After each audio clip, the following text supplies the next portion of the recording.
म्हसवड शहरातील प्रलंबित प्रश्नासाठी व जनतेला भेडसावणाऱ्या समस्यासाठी राज्याचे ग्रामविकास मंत्री माननीय नामदार जयकुमार गोरे यांची म्हसवडचे माजी नगराध्यक्ष विजय धट यांनी मंत्री गोरे यांच्या निवासस्थानी भेट घेतली। यावेळी नामदार गोरे यांनी ताबडतोब संबंधित विभागाला दूरध्वनीवरून संपर्क करत अधिकाऱ्यांना सूचना देत सामान्य जनतेची कामे लगेच झाली पाहिजेत अशी तंबी दिली। म्हसवड शहरातील विविध विकास कामांच्या प्रलंबित प्रश्नासाठी व शहरातील पाणी पुरवठा व खंडित वीज पुरवठा याबाबत माजी नगराध्यक्ष विजय धट यांनी नामदार गोरे यांच्या बोराटवाडी येथील निवासस्थानी भेट घेत समस्या मांडल्या।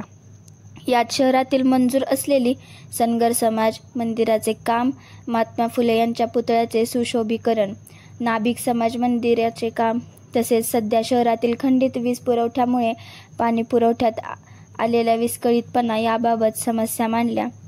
यावेळी नामदार गोरे यांनी पालिकेचे मुख्य अधिकारी डॉ. सचिन माने यांना फोन करून शहरातील मंजूर असलेली विकास कामे तातडीने सुरू करण्याच्या सूचना दिल्या।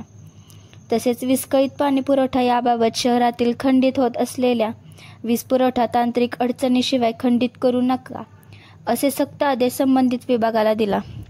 दरम्यान माननीय नामदार गोरे यांच्या माध्यमातून दहिवडी आगाराला नवीन 10 बस मिळाल्या आहेत। त्या बसेसचे मंत्री गोरे यांच्या सुविद्य पत्नी सोनिया गोरे यांच्या हस्ते नुकतेच लोकार्पण करण्यात आले होते।